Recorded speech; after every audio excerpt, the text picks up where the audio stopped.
안녕하세요, 여러분. 슬기로운 스테이블 코인 생활입니다. 오늘부터 저희가 새로운 시리즈를 시작하는데요. 바로 스텔라는 왜 스테이블 코인 시대의 숨은 강자인가입니다. 그 첫 번째 시간이에요.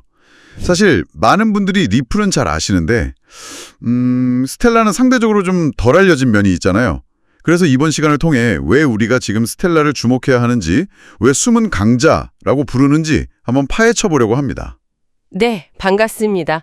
오늘은 스텔라가 뭐고 또 최신 현황은 어떤지, 그리고 스텔라를 이해하는 데 아주 중요한 그 앵커 시스템 있잖아요. 그걸 중심으로 스텔라가 왜 중요한지 좀 깊게 들여다볼까 합니다. 스텔라의 진짜 가치를 좀 알아보는 시간이 됐으면 좋겠네요. 네, 기대됩니다. 그럼 스텔라 어떻게 시작됐는지부터 좀 짚어볼까요? 2014년에 리플 공동 창립자 중 한 분, 제드 맥칼렙이 만들었다고 들었어요. 빠르고 저렴한 글로벌 송금, 이 목표는 리플이랑 비슷해 보이기도 하는데요. 맞아요. 시작은 비슷했는데 그 지향하는 철학에서 좀 결정적인 차이가 있었어요. 리플이 주로 뭐랄까 은행 같은 기존 금융기관에 집중했다면 스텔라는 처음부터 개인 사용자들, 특히 금융 서비스 접근이 어려운 개발도상국이나 좀 소외된 시장 있잖아요. 이런 쪽을 고용하는 데 초점을 맞췄다는 게 중요합니다. 이게 스텔라를 지금의 모습으로 만든 핵심 차이라고 볼 수 있죠. 그 지향점의 차이가 결국 지금의 데이터를 만들었겠군요. 자료를 보니까 2025년 기준으로 스텔라 네트워크 위에서 발행된 USDC 규모가 한 8,300만 달러 정도 되고요. 누적 거래액은 42억 달러가 넘었다고 하고 활성 계정 수도 거의 50만 개나 된다고 하네요. 꽤 활발한데요. 네, 그렇죠. 그리고 성능 면에서도 스텔라의 강점이 꽤 뚜렷해요. 초당 처리할 수 있는 거래가 약 1,000건 정도 되고요. 거래 확정까지는 3초에서 5초면 충분합니다. 근데 정말 놀라운 건 수수료죠. 평균 거래 수수료가 그 스텔라 자체 코인 XLM 기준으로 0.00001XLM인데 이걸 달러로 바꾸면 약 0.0000001달러 정도거든요. 사실상 거의 공짜라고 봐도 무방한 수준이죠. 이 정도면 속도나 비용 효율성 면에서는 확실히 경쟁력이 있다고 봐야죠. 와, 0.00000012달러요. 정말 거의 없는 수준이네요. 대단합니다. 앞서서 스텔라를 이해하는 핵심 키워드로 앵커 시스템을 말씀해 주셨어요. 이 앵커라는 게 정확히 뭔가요? 약간 감이 안 잡히는데요. 네. 앵커. 이게 스텔라 생태계의 진짜 핵심인데요. 쉽게 말하면 현실 세계의 돈, 그러니까 법정 화폐랑 스텔라라는 디지털 네트워크를 이어주는 다리 역할을 하는 그런 신뢰할 수 있는 기관이라고 생각하시면 돼요. 우리가 은행 가서 현금 입출금 하잖아요. 그거랑 비슷하게 앵커를 통해서 사용자들이 달러나 유로 같은 법정 화폐를 스텔라 네트워크상의 디지털 토큰으로 바꾸거나 이걸 온램프라고 하고요. 반대로 디지털 토큰을 다시 법정 화폐로 찾아갈 수 있게 이건 오프램프라고 하죠. 해주는 거죠. 그리고 단순히 돈을 바꾸는 통로 역할만 하는 게 아니라 네트워크 안에서 자산 교환이 잘 이루어지도록 유동성을 공급하는 중요한 기능도 합니다. 아하, 그러니까 현실 금융 시스템하고 블록체인 네트워크를 연결해주는 중개인이면서 동시에 유동성 공급자 역할까지 한다 이런 말씀이시군요. 아까 말씀하신 USDC 발행사 서클이나 또 글로벌 송금업체 머니그램 같은 곳들이 대표적인 앵커라고 하셨죠. 그럼 이런 앵커 파트너십이 스텔라가 실제로 글로벌 송금망을 넓히는데 얼마나 좀 결정적인 역할을 하고 있나요? 굉장히 중요하죠. 스텔라 기술이 아무리 뛰어나도 사용자들이 실제로 자기 나라 돈을 쉽게 스텔라 토큰으로 바꾸거나 반대로 토큰을 현금으로 찾을 수 없다면 활용성이 떨어질 수밖에 없잖아요. 바로 이 지점에서 신뢰할 수 있는 앵커들이 각 나라의 규제를 지키면서 온램프, 오프램프 서비스를 제공해주니까 스텔라 네트워크가 진짜 실생활 금융거래에 쓰일 수 있는 길이 열리는 거예요. 머니그램과의 협력이 대표적인 예인데요. 이걸 통해서 사용자들이 현금을 스텔라 기반 USDC로 바꿔서 전 세계로 보내고 받는 사람은 또 현금으로 쉽게 찾을 수 있게 된 거죠. 이게 다 앵커 덕분입니다. 네, 정말 든든한 다리 역할을 하는 셈이네요.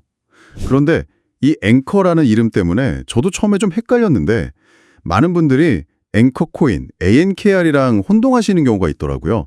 이건 좀 확실히 짚고 넘어가야 할 것 같아요. 아, 네, 맞습니다. 그거 정말 중요해요.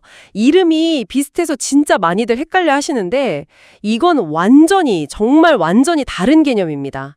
다시 한번 정리하면 스텔라의 앵커는 방금 설명드린 것처럼 법정화폐와 스텔라 네트워크로 연결하는 시스템, 인프라 또는 그 역할을 하는 기업이나 기관을 지칭하는 개념이에요. 일종의 역할 이름 같은 거죠. 반면에 앵커 코인은요, 이건 이더리움 블록체인 위에서 돌아가는 별도의 프로젝트 이름이고 토큰 이름입니다. 주로 분산형 클라우드 컴퓨팅 인프라를 제공하는 서비스고요.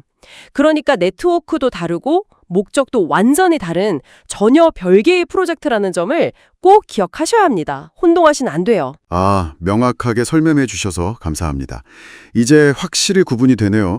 그럼 이제 마지막으로 스텔라와 자주 비교되는 리플과의 핵심적인 차이점을 다시 한번 정리해 볼까요? 아까 타겟 고객층이 다르다. 개인 개발도상국 vs 기관은 말씀해 주셨는데 그 외에 기술적인 부분이나 지향점에서 가장 큰 차이는 뭘까요? 몇 가지 더 짚어볼 수 있는데요. 첫째는 수수료 구조인데 보통 스텔라 쪽이 더 저렴한 경향이 있고요. 둘째는 합의 메커니즘이 달라요. 스텔라는 스텔라 합의 프로토콜, SCPA라는 걸 쓰는데 이건 누구나 네트워크 검증에 참여할 수 있도록 좀 더 개방적인 구조를 가지고 있어요. 그래서 약간 더 탈중앙화된 네트워크를 지향한다고 볼 수 있죠. 반면에 리플의 합의 방식은 상대적으로 좀 더 허가된 참여자 중심으로 운영되는 경향이 있고요. 이런 기술적, 철학적 차이가 결국 각 네트워크의 생태계가 발전하는 방향에도 영향을 미치고 있다고 봅니다. 그렇군요. 쭉 들어보니까 스텔라가 왜 숨은 강자로 불리는지 이제 좀 알 것 같습니다. 그러니까 스테이블 코인이 실제 금융 서비스랑 연결되는 게 중요해지는 이 시점에 스텔라는 낮은 비용, 빠른 속도, 그리고 앵커라는 현실 세계와의 연결고리를 통해서 특히 개인 사용자들이나 금융 소외 지역을 위한 인프라를 조용히 하지만 착실하게 구축해왔다. 이런 이야기네요. 네, 정확히 보셨습니다. 뭐랄까, 겉으로 막 화려하게 주목받지는 못했을 수도 있지만 스테이블 코인 시대에 꼭 필요한 실질적인 사용성이나 금융 포용성 같은 측면에서는 스텔라가 이미 굉장히 중요한 기반을 다져놨다고 생각해요. 특히 이제 USDC 같은 주요 스테이블 코인을 자기 네트워크로 끌어들이고 또 머니그램 같은 강력한 앵커 파트너들을 확보하면서 정말 조용하지만 아주 의미 있는 움직임들을 보여주고 있거든요. 이게 바로 우리가 스텔라의 잠재력을 지금 주목해야 하는 이유라고 생각합니다. 네, 오늘 스텔라의 기본 개념부터 핵심인 앵커 시스템까지 정말 깊이 있게 잘 살펴봤습니다. 스텔라의 가능성을 좀 새로운 시각에서 보게 된 것 같네요. 다음 시간에는 저희가 스텔라와 USDC, 이게 과연 글로벌 송금의 새로운 표준이 될 수 있을까라는 주제로 더 흥미로운 이야기를 나눠볼 예정이니까요. 기대 많이 해주세요. 오늘 내용이 유익하셨다면 구독과 알림 설정, 그리고 좋아요도 꼭 부탁드립니다. 네. 그리고 마지막으로 오늘 저희 나눈 이야기를 바탕으로 여러분 스스로에게 한번 질문을 던져보시는 것도 좋을 것 같아요. 만약에 여러분이 살고 계신 지역의 로컬 은행이나 아니면 자주 쓰는 핀테크 서비스가 스텔라의 앵커가 된다면 여러분의 금융생활에는 과연 어떤 변화가 생길 수 있을까요?